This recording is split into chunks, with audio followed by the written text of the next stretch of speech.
Саламатсыздар, урматтуу радиочулар. Кутмандуу күнүңүздөр менен парламент радиосунда күндүн тартибинде программасы бүгүн жогорку кеңеште комитеттер иштешүүдө.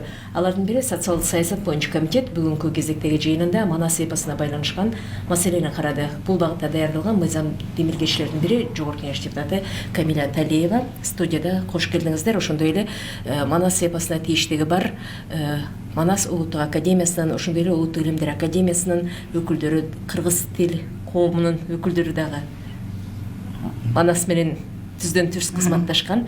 Жалпы тийиштүү адистер катышып отурушат. Саламатсыздарбы? Дагы бир жолу Камиля Абдыразаковна, мыйзам долбоорун комитет колдоп берди окшойт, Мааниси айтып берсеңиз. Албетте, бүгүн социалдык комитеттен экинчи, үчүнчү окуудан өткөрдүк мыйзам долбоорубузду. Эми жогорку кеңештин чоң жыйындар залына чыгат. Кудай буюрса, бул мыйзам эми чынында кечигип келди десек да болот да. Анан кээде ар бир нерсенин өзү сааты, өз убагы болот экен. Өз убагы болду дейбизби? Кыскасы мына мыйзам канча ошол окумуштуулардын мындай бир чоң бир талкуусунан өттү. Болгондо дагы ошол илимпоздор Манасты изилдеген, фольклористика илиминде эмгеги сиңген, Манас үчилтигине изилдөөдө чоң ополтоодо эмгеги бар ошол изилдөөчүлөр окумуштуулардын жыйыны байма-бай болуп, мына Кыргыз улуттук илимдер академиясынын мыкты адистери отурат. Манас изилдөөчүлөрүнө Раиса Зайтуна Кыдырбаеванын мектебибиз баарыбыз деп жүрөбүз. Абдылдажан Амантурович Акматалиевдин мектеби, ошол мына Раиса Зайтуна Кыдырбаеванын ошол мектебинде азыр эң аксакалы мына Жылдыз Орозобекова профессор. Ошол Манас деп өмүрүн арнап ондогон монографиялары бар. Мына бүгүнкү күнү ошол докторлугун жактаганына да бир канча жыл болуп калды. Ушул Манас дүйнөсүндө Манаска кызмат кылган окумуштуулар мына Мээрим Дагын ошол Кыргыз улуттук илимдер академиясында жаш кезинен келип ушунча жылдан бери бул дагы Манаска кызмат кылып жүрөт. Ошол бул жөн эле мыйзам жаралып калган жок да. Канча электен өттү, илимий электен өттү болгондо дагы анан мыйзам эми Манасты мен буларга да айтып атамын. Азыр мына Самат Көчөрбаев Манасты алып жүрүүчүлөр булар дагы. Мына Нурбек отурат, манасчылар. Ушул кийинки умумга ооз эки формада өткөрүп берүүчү манасчыларыбыз отурат. Манасчылар менен манасчыларды даңазалап, илимге киргизип даңазалоочу окумуштуулардын элегинен жалпы электен өттү бул. Мыйзамды коркпостон эч кандай саясаты жок. Анан манасчылардын биринин деңгээлин көтөрүп, манасчылардын биринин деңгээлин түшүрүп коет экен деген бир сасык саясаттарда бир аз болуп кетти окшойт. Ал таптакыр мындай келегей ойда, келегей. Ал такыр акылга сыйбаган ойда.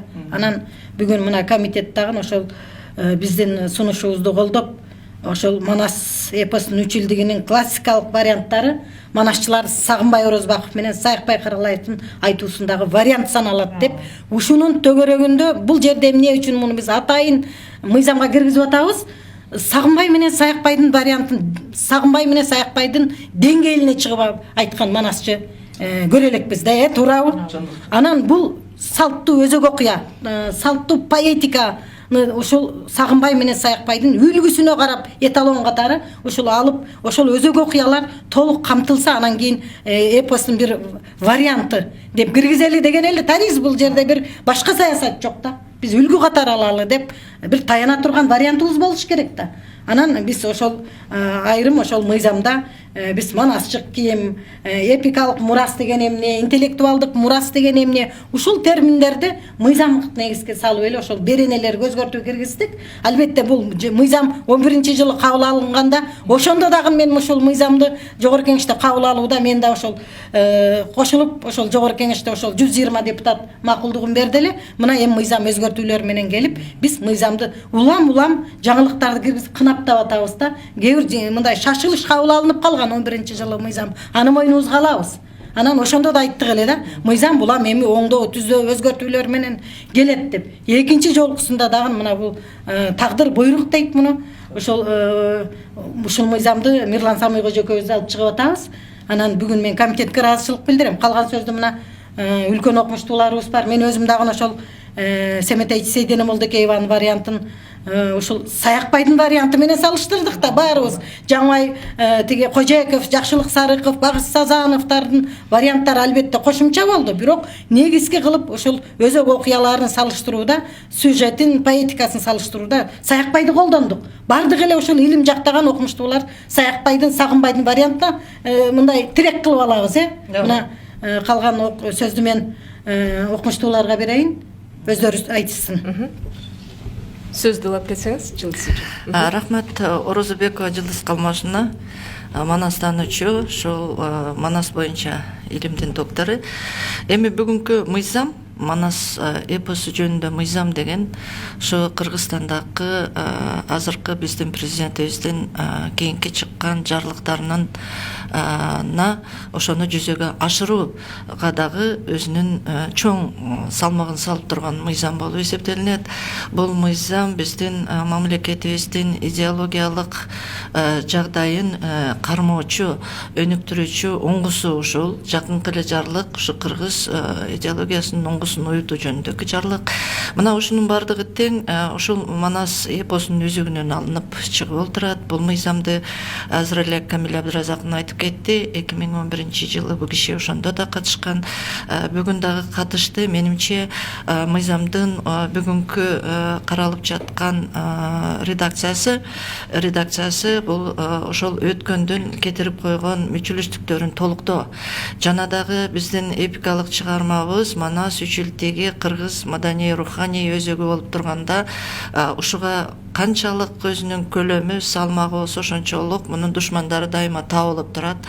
Анан кийин ошол эпосубузду коргогон бул бүтүндөй баягы түрк тилдүү элдердин ичиндеги жападан жалгыз кыргыз элинин маданий мурасына арналган мыйзам. Демек бул ошол уюткулуу элибиздин башка улуттарда мындай мыйзамдар, атайын мыйзам бөлүнгөн жок. Мунун оригиналдуулугу да ушунда да. Себеп дегенде бул тарыхый эпостун ичинде бүтүндөй кыргыздын тарыхы камтылган. Биз сөзсүз түрдө мунун жазып алуу ишин улантышыбыз керек. Бүгүнкү күндө азыркы санариптик доордо биздин кыргыздарда гана калды ушу оз эки салттуулукту айтуу. Ошондуктан бул манасчы деген өзүнүн статусун биз 95-жылы буга манасчы деген ким экендигин Болот Муратович Юнусалиевдин, башкалардын өзүнүн аныктамалары менен нече эле көргөзгөнбүз.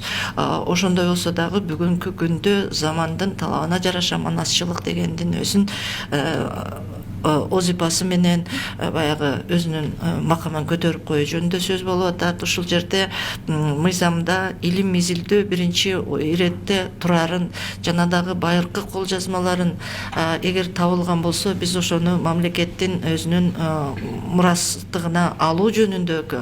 Анан калса бул мыйзамдын эң маанилүү жери бул чет элдик бизде миграцияда жүргөн жарандарыбыз ушул өзүнүн уюткусун унутуп калбаса экен деп аякка дагы беренелерибиз. Эл аралык келишимдерге ылайык каралган маданий мурастарды өнүктүрүү жана коргоо боюнча келишимдерге ылайыкталып, анан кийин ушул жерде илимпоздордун өзүнүн ишмердүүлүгүн биздин Кыргызстанда жана чет өлкөдө чыгаруу жаңы багыттагы илимий изилдөөлөрүн алууга дагы багыт алган беренелери ушул пункттар каралды.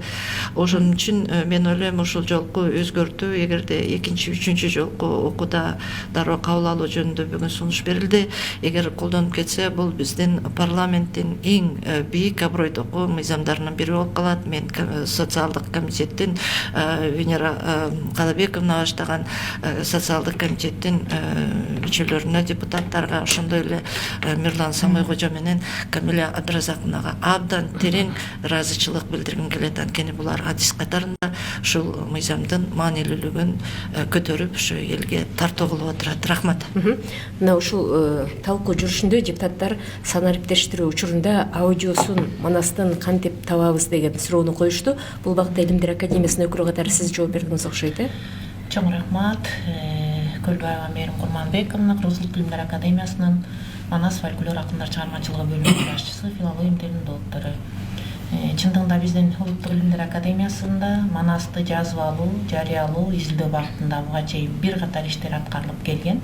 Анан учурдагы санариптоорго байланыштуу бизден ошол кол жазмалар фондундагы баардык материалдар, ошонун ичинде Манас эпосунун баардык версиялары, варианттары дегенде ошонун баары Manuscript KG деген сайтта сакталып турат. Анан бүгүнкү күндө бизде аудио нускалары бар. Андан сырткары Кыргыз улуттук телерадио компаниясынын Алтын фондунда дагы Саякбай Каралаевдин оозунан жазылып алынган бир топ материалдар бар. Бирок анын баарын санариптештирип, баарын баягы жалпы окурмандарга жеткириш үчүн биз ошол телерадио компаниянын корундагы аудио нускалардын баарын сатып алыш керек. Сатып алып туруп анан чыгарыш керек да. Бул жагынан мындай каржы маселеси турат. Анан депутаттар бүгүн аябай жакшы ойду билдиришти. Ошол каржы жагы чечилбей аткан болсо, биз ошону карайлы, ошолорго мүмкүнчүлүк түзүп бергенге аракет кылалы деди. Бул маселе биздин Илимдер академиясынын кол жазмалар корундагы материалдарда деле ошондой. Аны санариптештирүү, жалпы окурмандарга жеткирүү маселесин дагы биз мындай келечекте иштей турган маселелерден болду. Андан сырткары кол жазмалар фонду, кол жазмалардын өзү бүгүнкү күндө ошол биздин Илимдер академиясынын кол жазмалар фондунда 70ге жакын толук жана толук эмес нускадагы варианттардын баардыгы бар. Бирок эми өзүңүздөр билгендей, кол жазмалар деген баардыгы оцифровка болгон, баардыгы баягы PDF форматына сакталып, түшүрүлүп сакталган. Бирок анын баарын биз жалпы баягы коомчулукка чыгара албайбыз. Себеп дегенде ал илимдин иши, ал кол жазмалар деген ошон үчүн фондда сакталган. Ал жерде 10 баракка чейин же 20 баракка чейин нускасы гана сакталат, чыгат. Андан аркысы илим үчүн же илимди изилдейм деген же бир тил же болмосо манасчынын чыгармачылыгына бир анализ жасайм деген изденүүчү болсо, келип жетекчиликтин уруксаты менен ошол кол жазмаларды алып окуганга мүмкүнчүлүгү болот да. Демек ошол кол жазмалардагы кайсы бир үлгүлөрү жалпы окууда, жалпы мындай көрүүгө, коомчулукка чыккандыгы жөнүндө маалымдап койсок болот. Анан бүгүнкү жаңы мыйзамдын редакциясы боюнча айтсам, дагы ушул жерде жекелерибиз жакшы айтып кетти. Мыйзамда дагы бир берене жөнүндө көрсөтүлгөнү бар. Бул ошол Манастагы каармандардын аттарынын биздин ар кандай ичимдикке болобу, тамекиге болобу, кайсы башка өндүрүштөгү атын коюуга тыюу салынат деген да берене киргизилип атат. Эми жалпы жонунан ушул мыйзамдын аткарылышында эжелер болуп биз биринчи мыйзамдын иштеп чыгуучу жумушчу топто иштедик. Анан ошондон баштап бүгүнкүгө чейин тыгыз иш алып баруунун негизинде бүгүнкү бир жакшы бир акыркы нускасы бекитүүгө сунушталып атат. Ошол соцкомитеттин жалпы жамаатына, анан ошол мыйзамды демилгелеген биздин депутат эжеке агайларыбызга ыраазычылыгыбызды айтабыз. Чоң рахмат. Самат мырза, парламент радиосунда экинчи ирет мейман болуп отурасыз. Негизи гректердин чыгармасында ушундай эпикалык чыгармага келгенде алардын түрү, айтуучулары дээрлик калбай калды деген маалыматтар чыгып жүрөт. Ал эми бизде канчалык бир касиет бар окшойт, элибизде бул муунга уланып келе жатат. Демек, түрү чыгарманы дагы улантып кетүүнүн сырлары жөнүндө айтып берсеңиз. Рахмат. Манас өзү дүйнөлүк эпикалык чыгармалардын ичинде жандуулугу менен айырмаланат. Бүгүнкү күндө дагы Манастын улантуучулары, айтуучулары бар. Ошонусу менен өзгөчө. Бирок ушундай уникалдуу мүмкүнчүлүктү пайдаланып, бүгүнкү күндө дагы мен мыйзамга ушундан улам шилтеме кылгым келет. Мыйзамда Манастын негизги классикалык варианты Сагынбай жана Саякбайдын Манасынын негизинде, ошонун салттуу окуясынан айланасында деп баса белгилеп киргизгенибиздин негизги себеби ошон бүгүн мынакей жалпы депутаттар колдоп, комитет колдоп бир кубанып отурабыз. Манасты бурмалоо маселеси кооптуу да. Анткени буга чейин болуп келген. Жогоруда айткандагыдай академияда 60тан ашык вариант болсо, бүгүнкү күндө дагы Манастан мен такыр Сагынбай Саякбайга окшош болгон мен өзүмдүн вариантым бар дегендер дагы жок эмес. Ошолордун баардыгы Манастын кыргыздын мурасынын бир бөлүгү катары каралып, мүмкүн айрым учурда негизги вариант болуп каралып кеткенде, биздин Манасыбызга кылымдар бою келаткан элдин Манасына салттуу манаска доо кетпейби деген суроо жаралат да. Ушундай нерсе жашоо практикабызда болуп, ал тургай манастын салттуу элдин аң сезимине кылымдар бою сиңип калган түшүнүктөрдү, салттуу окуяларды бурмалаган учурлар болгон. Ошол себептен бул өзгөртүүдө, мыйзамга толуктоодо классикалык вариант деп Саякбай менен Сагынбайдыкы каралды. Анткени сиз билген, биз билген Кең Алтайда туулган, атагың аалам угулган деген бала бакчадан баштап карыга чейинки билген биздин манасыбыз Кең Алтайда туулбай, Ошто бир үңкүрдө туулуп калышы мүмкүн, же дагы бир жерде туулуп калышы мүмкүн, же Арстанбапта туулуп калышы мүмкүн да. Ошондой болбой, ошол негизги өзөктүү окуялар салттуу нугунан өзгөрбөш үчүн Сагынбай Саякбайдыкын негизги классикалык вариант деп каралды. Бул абдан туура болду. Калган варианттар ошонун тегерегинде, ошонун негизинде болуу керек. Бул манасты жанагы анын баалуулуктарын, өзгөчөлүктөрүн, ичиндеги улуулуктарды, элдин элегинен өткөн өзгөчөлүктөрдү бурмалабастын бирден бир эрежеси катары каралат деп ойлойм. Ал эми сиз айтып аткан манасчылар ошол салттуу манасты өзүнүн алымча кошумчасы менен элдин манасын элге жеткизип берүү бүгүнкү күндө дагы манасчылардын негизги бирден бир озуйпасы мыйзам менен корголуп биздин салттуу элдин манасыбыз турганда аны муундан муунга, улуудан кичүүгө, устаттан шакиртке өткөзүп берүү Манас театры баштаган жалпы бүгүнкү айтуучулардын милдети деп эсептейбиз. Манас улуттук илимдер академиясынан сыркары Манас улуттук академиясы деп, театры деп, ушинтип Манаска тиешелүү бир топ мекемелер дагы өзүнүн канатын жайып баратат да. Бул багытта сиздин кошумчаңыз? Кыргыз улуттук Манас театрынын директору Нурбек Таалымбеков жакшы сөз болду. Бүгүн эл өкүлдөрүнө терең таазим этебиз. Себеп дегенде элибиздин эртеңки келечеги үчүн өтө чоң мындай бир салым болду деп айтсак болот. Эми азыр ушул Манас мыйзамынын ичиндеги биздин айтуучуларга тиешелүү эң бир жакшы нерсе манасчы деген ким экенин аныктаган атайын макам бериле турган болуп атат да.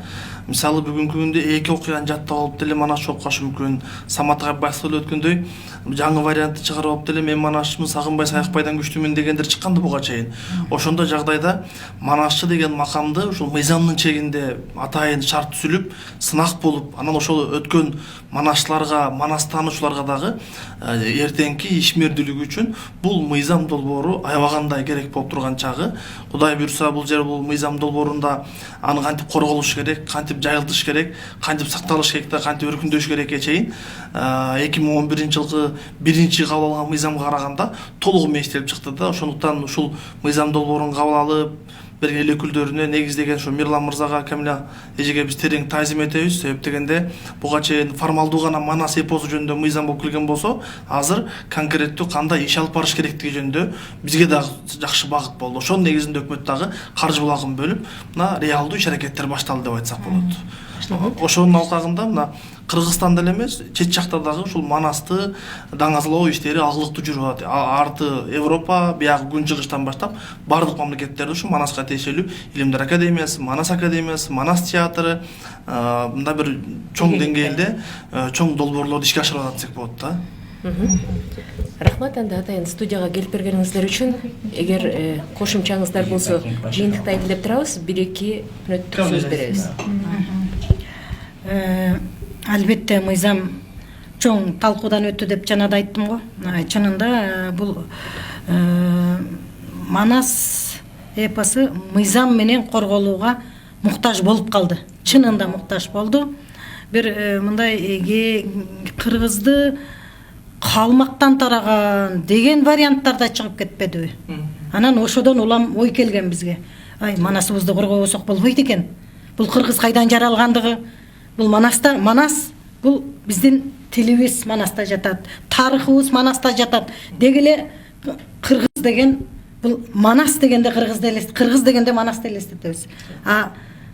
Биз калмактан тараганыбыз жок да, аны кээ бир варианттар кирип келбедиби бизге?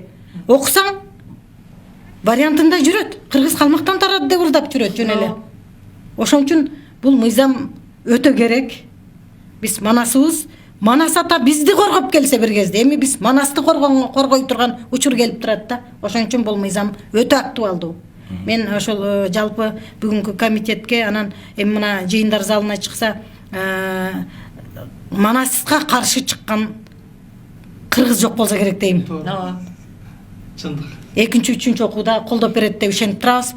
Президентибиздин дагы Манаска көзү түз. Ал киши мына абдан шарттар түзүп атат. Каржылык булак болсо каржылык, моралдык колдоо болсо моралдык, кандай шарт керек болсо ошонун баарын түзүп берип атат.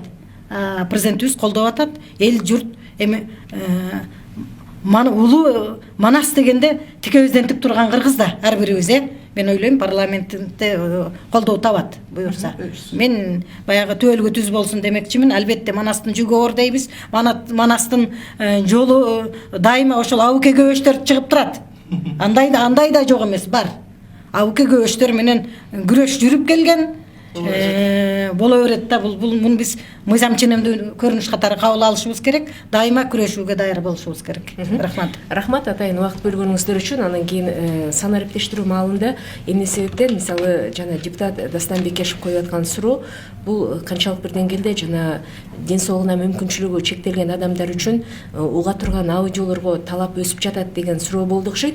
Ошондуктан мен негизи мектеп окуучуларынын китептери тартыш болгондуктан жеке өзүм демилгем менен Бектур Исаков агайдын Манас сабагы деген китебин толугу менен окуп аудиолоштуруп койдум. Эгер мүмкүнчүлүк болсо сиздердин сайтка деле шилтеме берип койсоңуздар болот. Кызматташсак болот. Бул эми окуучуларга жардам иретинде дедим. Анан уруксаат жагы кандай болот билбейм. Ушул жагын да эске алып койсоңуздар болот. Бир мүнөт. Азыр жасалма интеллекттин жардамы менен бизде былтыр бир 2 программа иштелген болчу. Бул сөздү үнгө айландыруу, анан үндү кайра сөзгө айландыруу жөнүндө. Бизде Сагынбай Орозбаковдун вариантын ошол сөзүн үнгө айландырууну жасалма интеллект биздин Орто Азияга келгенге чейин эле Уркаш Мамбеталиев ошо 87-жылдары ошол кыргыз радиосуна ошол Сагынбайдын үнүн баягы сөзүн үнгө айландырып өзү айтып ошол экени окуп айтып бергени бар. Азыр бизде ушундай бир мүмкүнчүлүк бар. Биз балким мына өткөндө да айтылды, бизде дагы алдыда жаңы кадамдар турат, пландаштырылып, ошо жасалма интеллекттин жардамы менен балким биз баягы окмуш мыкты варианттарды үнгө айландырып коюшубуз мүмкүн. Ошол мүмкүнчүлүгү чектелген биздин жарандарга бул алдаганча жакшы болот деп ойлойм. Рахмат. Рахмат. Сиз калмашына жакшы айтты. Эгер ошентип жасалма интеллект менен тексттер үнгө айландырылса, кийинки убактарда мына биз Манас театры менен бир топ китептерди жарыялап атабыз. Бул Токмокундардын чыгармачылыгы боюнча бул издөө үчүн дагы керек. Ар бир айтылган дастанды болобу, термени болобу, анын аткарылышын QR код менен китепке кошо берүү жагын жасап атабыз. Мүмкүн Манасты дагы ошол аудио нускасы жазала турган болсо, биз ошондой жасаганга аракеттерди көрөбүз деген ойду айткым келип атат.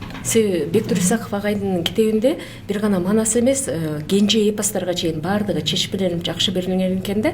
Мисалы, бир эле учурда Орозбаковдун, бир эле учурда Каралаевдин варианттары мындай салыштырып, өзөктүү жерлери гана камтылганда, бул окуучу үчүн дагы, угуучу үчүн дагы бир топ жеңил жана оңой түшүнүктүү китеп болуптур да. Манастын 1000 жылдыгына карата чыгарылганчы.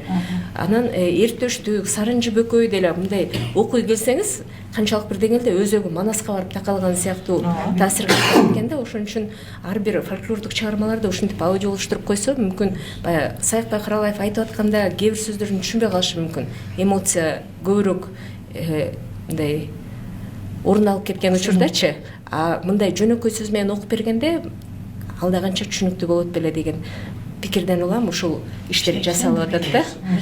Рахмат дагы бир жолу сиздерге. Урматтуу радиочулар, Парламент радиосунун күндүн тартибинде программасынын бул жолку чыгарылышы Манас эпосу тууралуу даярдалган мыйзам долбооруна тиешелүү болду. Саламатта болуңуздар.